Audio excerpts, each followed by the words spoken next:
ഞാനാണ്. എന്താ അവിടെ ഒരു ഒച്ച? എന്താ എന്താ ഉണ്ടായേ? എന്താ ഉണ്ടായേ? ഒന്നുമില്ല.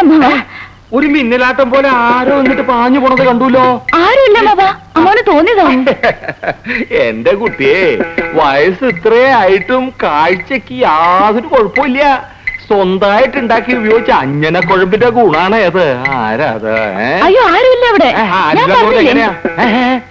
പിന്നെന്തിനാ നിലവിളിച്ചേ? അത് പിന്നെ ഇവിടെ ആരെയും കാണാത്തോണ്ട് വിളിച്ചു പോയതാ. എന്നാ പിന്നെ നേരത്തെ പറയാൻ പാടില്ലായിരുന്നു. പാവം പേടിച്ചു അല്ലേ?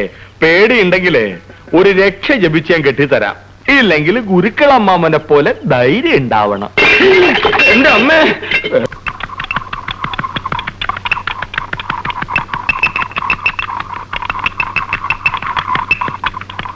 ഇനി എല്ലാ കാര്യങ്ങളും ചുമതല ഞാൻ നിങ്ങളെ ഏൽപ്പിക്കുക. ഞാൻ ഇനി എത്ര നാളുണ്ടാവും കുട്ടികളെ?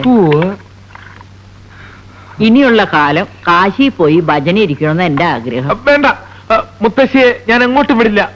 സ്വത്തിനേക്കാളും പണത്തിനേക്കാളും എനിക്ക് വലുത് എന്റെ മുത്തശ്ശിയ. ആവൂ, ഇങ്ങനൊരു മരുമകനെ കിട്ടാൻ സുഹൃതം ചെയ്യണേ.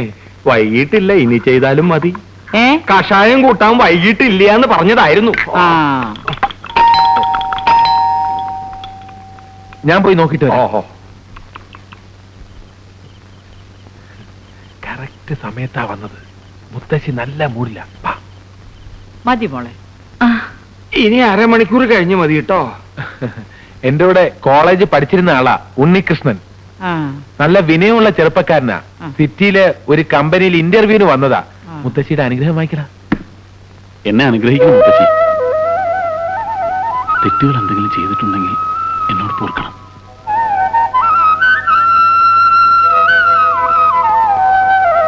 നന്നായിരിക്കട്ടെ, എഴുന്നേറ്റുള്ളൂ. യവനൊരു അബദ്ധം പറ്റി. ഇന്റർവ്യൂ ഇന്നാണെന്ന് വിചാരിച്ചാ വന്നത്. കമ്പനി ചെന്നപ്പോഴാ മനസ്സിലായത് ഇനി 4 ദിവസം കഴിഞ്ഞേ ഉള്ളൂ എന്ന്. അപ്പോ 4 ദിവസത്തേക്ക് എന്റെ കൂടെ ഇവിടെ താമസിച്ചോട്ടോന്ന് ചോദിച്ചു. ഞാൻ പറഞ്ഞു ഇവിടെ മുത്തശ്ശിയും ഗുരുക്കളമ്മാവനും ഒക്കെ ഉണ്ട്, ഇവർക്കതൊരു അസൗകര്യമാവുമെന്ന്. ക്ഷമിക്കണം, ഞാൻ വിചാരിച്ചത് ഇവിടെ ഉണ്ണികൃഷ്ണൻ അല്ല വിശ്വനാഥന് ഭാര്യയും മാത്രമേ ഉണ്ടാവുന്ന. ഞാൻ വരട്ടെ. നിൽക്കൂ. എനിക്ക് എന്താ സൗകര്യ? 4 ദിവസത്തെ കാര്യമില്ലേ ഉള്ളൂ. കുട്ടി ഇവിടെ കൂടിക്കോളൂ. കുറച്ച് ആളും ബഹളമൊക്കെ ഉള്ള ഒരു സുഖല്ലേ? ഞാൻ മുറി കാണിച്ചുതരാം. നിൽക്കൂ. നിങ്ങളെ ഞാൻ എവിടെയോ വെച്ച് കണ്ടിട്ടുള്ള പോലെ തോന്നുന്നു. തൃശ്ശൂർ പൂരം കാണാൻ വന്നിട്ടുണ്ടോ? ഇല്ല, തൃശ്ശൂർ മൃഗശാലയിൽ വന്നിട്ടുണ്ട്. അവിടെ വെച്ചായിരിക്കും. ലേശം ഇളക്കമുള്ള കൂട്ടത്തിലാണെന്ന് തോന്നുന്നു.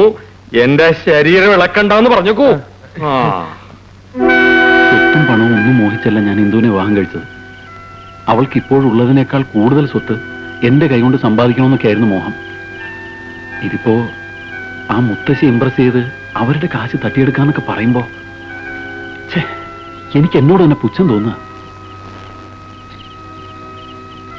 ഒന്ന് ആലോചിക്കുമ്പോ ഇതൊന്നും വേണ്ടായിരുന്നല്ലേ? ഇതാണ് തന്റെ കുഴപ്പം. ഒരു തീരുമാനമെടുത്താൽ എടുത്തതായിരിക്കണം. താനൊന്ന് ഉറച്ചു നിന്നാ മതി. എല്ലാം മംഗളമാക്കി തരുന്ന കാര്യം ഞാൻ ഏറ്റു. This part of the program is sponsored by Unnikrishnan. അതല്ലടോ, താനൊന്ന് ആലോചിച്ച് നോക്കിയേ. എനിക്കിപ്പോ എന്റെ ഭാര്യയുടെ മുറിയിൽ ഒന്ന് കയറണമെന്നുണ്ടെങ്കിൽ ഞാൻ ആരുടെയൊക്കെ സമയവും സൗകര്യവും നോക്കണം. അതെല്ലാം തന്റെ കയ്യിലിരിപ്പ് കൊണ്ടാണെന്ന് കരുതി സമാധാനിച്ചാ മതി. ഞാൻ എന്ത് തെറ്റ് ചെയ്തെന്നാണ് താൻ പറയുന്നത്? തന്നെ നോക്കി നിൽക്കാൻ അവിടെ. അയാൾ എന്തിനാ എന്നെ തന്നെ നോക്കുന്നത്? ഞാൻ വന്നപ്പോ തുടങ്ങി ശ്രദ്ധിക്കുക.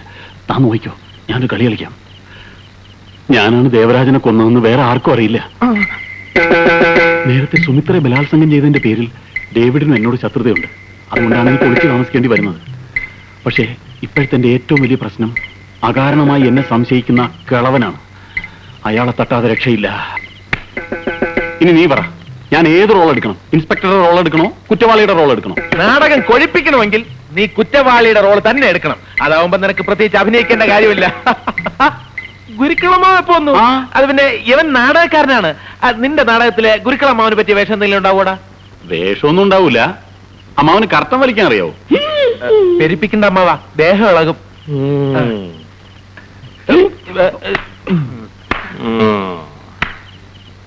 ഇയാൾക്ക് എന്തിന്റെ അസുഖം? വിശുട്ടാ, വിശുട്ടാ,